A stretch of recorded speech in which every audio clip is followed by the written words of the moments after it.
അസ്സലാമു അലൈക്കും വറഹ്മത്തുള്ളാഹി. അൽഹംദുലില്ലാഹി റബ്ബിൽ ആലമീൻ. അസ്സലാത്തു വസ്സലാമു അലാ സയ്യിദിൽ മുർസലീൻ വഅലാ ആലിഹി വസഹ്ബിഹി അജ്മഈൻ. ആദരണീയരായ ഗുരുനാഥന്മാരെ, മാതാപിതാക്കളെ, പ്രിയം നിറഞ്ഞ കൂട്ടുകാരെ, ജീവിതത്തെക്കുറിച്ച് ആകെ മടുത്തുപോയവർ നമ്മുടെ ചുറ്റുപാടുകളിൽ ധാരാളമുണ്ട്.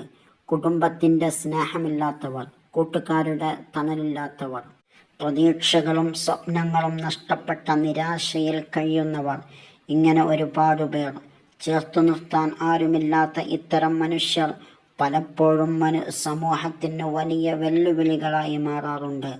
ഒരു പുഞ്ചിരി, ഒരു തലോടൽ, സ്നേഹപൂർവമായ ഒരു ചേർത്തുപിടുത്തം, അല്ലെങ്കിൽ ആശ്വാസത്തിൻ്റെ കുളിരേകുന്ന ഒരു വാക്ക്, ഇത്രമാത്രം മതി. ആത്മഹത്യയെക്കുറിച്ച് ചിന്തിക്കുന്ന ഒരാളെപ്പോലും ജീവിതത്തിലേക്ക് തിരിച്ചു കൊണ്ടുവരാൻ അത് കാരണമായേക്കാം. ജീവിതം കൂടുതൽ സങ്കീർണമാകുന്ന ഈ കാലഘട്ടത്തിൽ മറ്റുള്ളവർക്ക് ആശ്വാസമാകുക എന്നത് ഓരോരുത്തരുടെയും ഉത്തരവാദിത്തമാണ്.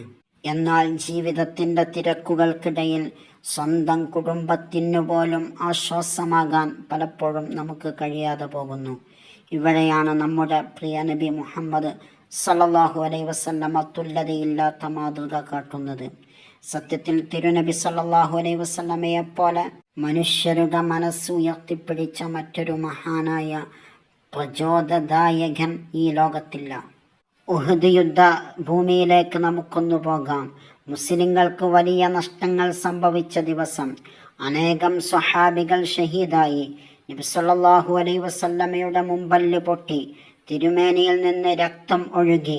യുദ്ധം കഴിഞ്ഞ് നബി സല്ലല്ലാഹു അലൈഹി വസല്ലമ ശുഹദാക്കളെ അന്വേഷിച്ച് ഉഹദിലൂടെ നടക്കുകയായിരുന്നു. അപ്പോൾ ഒരു കൊച്ചുകുട്ടി ഷഹീദായ തൻ്റെ പിതാവിൻ്റെ ശരീരത്തിൽ കമഴ്ന്നു കിടന്ന് പൊട്ടിക്കരയുന്നത് അവിടുന്ന് കണ്ടു. കരുണയുടെ പ്രവാചകൻ സല്ലല്ലാഹു അലൈഹി വസല്ലമ ആ കുഞ്ഞിൻ്റെ അരികിലെത്തി സ്നേഹത്തോടെ ചോദിച്ചു, മോനെ, എന്തിനാണ് നീ കരയുന്നത്? കുഞ്ഞ് വിതുമ്പിക്കൊണ്ട് പറഞ്ഞു, എൻ്റെ ഉപ്പ മരണപ്പെട്ടു, എനിക്കിനി ഉപ്പയില്ലല്ലോ, അള്ളാഹുവിൻ്റെ റസൂലേ. അപ്പോൾ നബി സല്ലല്ലാഹു അലൈഹി വസല്ലമ ആ കുഞ്ഞിനെ ആശ്വസിപ്പിച്ച് പറഞ്ഞു, ഇനി മുതൽ ഞാൻ നിന്റെ പിതാവായിരിക്കും, ആയിഷ ബീവി നിന്റെ മാതാവായിരിക്കും. ആ വാക്കുകൾ കേട്ടപ്പോൾ കണ്ണീരിനിടയിലും ആ കുഞ്ഞ് സന്തോഷത്തോടെ പറഞ്ഞു, ലോകത്തിൻ്റെ ഏറ്റവും നല്ല ഉപ്പയെയും ഉമ്മയെയും എനിക്ക് ലഭിച്ചിരിക്കുന്നു. പ്രിയ സഹോദരങ്ങളെ, പ്രതിസന്ധികളിൽ കഴിയുന്നവർക്ക് താങ്ങും തണലുമായി മാറാനാണ് മുത്തുനബി സല്ലല്ലാഹു അലൈഹി വസല്ലമ നമ്മെ പഠിപ്പിച്ചത്. മറ്റുള്ളവരുടെ കണ്ണീർ തുടക്കുന്ന മനുഷ്യരാകാൻ നമുക്കെല്ലാവർക്കും സാധിക്കട്ടെ. അല്ലാഹു തആല അതിനുള്ള തൗഫീഖ് നമുക്കെല്ലാവർക്കും നൽകട്ടെ. അസ്സലാമു അലൈക്കും വറഹ്മത്തുള്ളാഹി.